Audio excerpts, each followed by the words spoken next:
Très bien, donc je suis très heureux de vous retrouver pour une réunion qui consiste à vous donner toutes les informations sur le dispositif de sécurisation que nous venons de finaliser dans cette réunion de travail, de sécurisation de la nuit du 31 décembre et de la matinée du 1er janvier sur l'agglomération parisienne. Nous vous avons remis un dossier très complet sur ce dispositif qui s'inscrit chaque année dans un contexte toujours un peu difficile. C'est une nuit qui est traditionnellement très chargée, à la fois parce qu'il y a souvent des incivilités nombreuses, des rassemblements de personnes assez massifs, parfois des violences urbaines, des problèmes d'alcoolémie. Tout cela conduit traditionnellement à ce qu'il y ait un assez grand nombre d'interpellations et un afflux de personnes justifiant une forte mobilisation des services de police. Disons que c'est une nuit qui est toujours une nuit chargée pour les forces de l'ordre.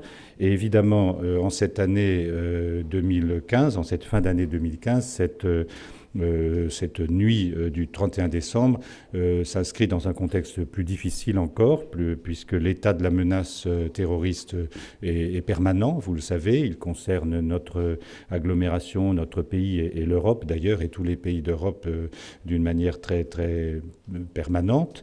Et nous avons donc veillé avec l'ensemble des services qui sont rassemblés autour de moi à mobiliser le maximum de moyens et à garantir une sécurisation aussi élevée que possible de cette soirée du 31 décembre. Nous l'avons fait dans un dispositif qui est un dispositif classique, avec cette année une absence d'événements festifs, de spectacles, comme c'était le cas l'an dernier où il y avait un spectacle pyrotechnique. Ce ne sera pas le cas cette année sur les Champs-Élysées. Il n'y aura pas de feux d'artifice tirés ni du Trocadéro, ni du Champ de Mars, ni des Champs-Élysées. Donc c'est un message à clairement faire passer à la population. Il n'est pas prévu de spectacle pyrotechnique. Il y aura simplement, à minimum, si je peux dire au minimum, une présentation d'images, quelques minutes sur l'arc de triomphe de l'Étoile, pendant quelques minutes avant le passage du 31 décembre au 1er janvier, avant le décompte du changement d'année. Et ces projections d'images, qui dureront quelques minutes avant minuit, seront reproduites, projetées sur 6 panneaux qui seront positionnés le long de l'avenue des Champs-Élysées, entre le rond-point des Champs-Élysées et l'Étoile, de façon à éviter une concentration de population autour de la place de l'Étoile. Donc un dispositif qui n'est pas celui d'un feu d'artifice ou d'un spectacle organisé, simplement une scénarisation du passage de l'année 2015 à l'année 2016, avec une répartition de la population qui est souhaitée le long des Champs-Élysées, sans concentration massive autour de l'Étoile. Les mesures de sécurité que nous avons prévues dans ce cadre-là portent bien entendu d'abord sur un renforcement des moyens qui ont été mobilisés. Ils s'élèveront à plus de 11 000 forces dans la diversité des composantes. Je vais les rappeler. Donc sensiblement plus que l'an dernier, où il y avait, vous le savez, eu sur l'agglomération parisienne environ 9 000 fonctionnaires et forces diverses qui étaient mobilisées. Nous avons augmenté les moyens cette année, alors que je pense que nous aurons moins de monde que l'an dernier, compte tenu du contexte dans lequel nous nous trouvons.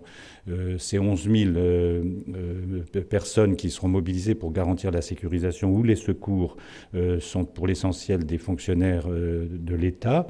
Mais il y a également, je le mentionne pour le citer très clairement également, il y a des personnels de la ville de Paris qui nous a attribué une 60aine d'agents pour assurer des dispositifs d'accueil et de premier contrôle. Il y a également, bien sûr, tous les effectifs des services de secours qui ont été fortement mobilisés en nombre, ceux de la brigade des sapeurs-pompiers avec le général Boutineau. Il y a bien entendu l'ensemble des forces de la sécurité publique et de l'ordre public et de la circulation, les 2 grandes directions de la préfecture qui sont mobilisées, qui ont augmenté de 5 à 6% leurs effectifs présents. Il y a bien entendu des forces mobiles. Nous aurons près d'une vingtaine, plus d'une vingtaine de forces mobiles sur le territoire de l'agglomération parisienne. Enfin, il y a également, vous le savez, les forces armées qui viennent concourir à la sécurisation du territoire.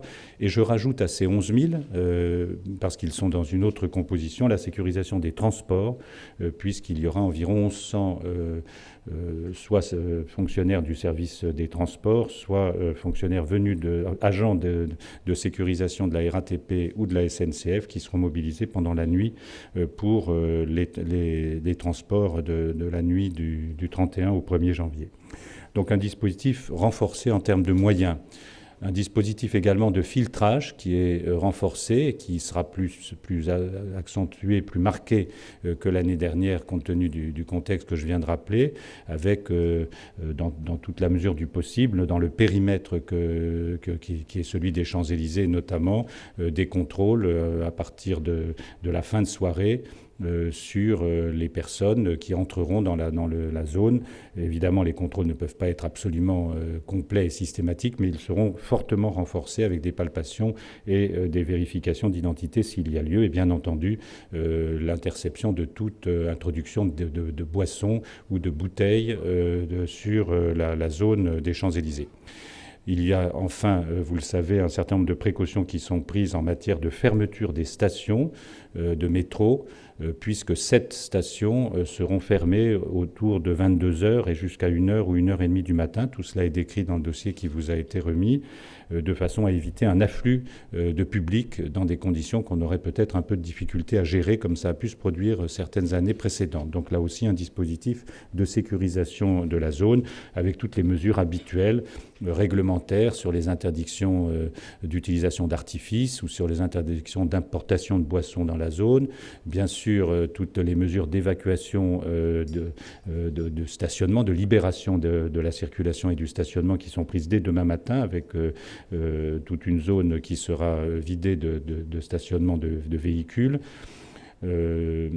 Par ailleurs, les dispositions sont prises également avec la Grande Roue ou avec les organisateurs du marché de Noël qui seront fermés pour le marché de Noël en courant d'après-midi à 16h, je crois, et pour la Grande Roue en fin d'après-midi vers 19h ou 20h. Donc un dispositif qui permet de limiter les conditions de risque dans la zone.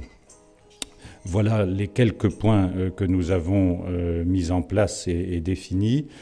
Pour le reste, nous aurons bien entendu une visite des autorités, je pense, sur le PC du site qui se tiendra au Petit Palais, et nous aurons à la préfecture de police, comme c'est l'habitude, les centres de commandement qui seront coordonnés depuis la préfecture de police pendant toute la nuit sur les 4 départements de l'agglomération parisienne. Voilà, de très rapidement brosser le dispositif que nous mettons en place. Nous essayons de renforcer la sécurisation. Nous ne pouvons pas garantir qu'il n'y ait aucun risque dans ce domaine. Chaque année, ces soirées sont des soirées difficiles et nous pensons avoir mis en place le maximum de moyens pour apporter aux touristes, aux Parisiens ou aux banlieusards qui souhaiteraient fêter le passage de l'année ensemble sur ce secteur des Champs-Élysées, du Champ de Mars, du Trocadéro. Nous pensons leur apporter ainsi le maximum de sécurisation qu'ils peuvent attendre.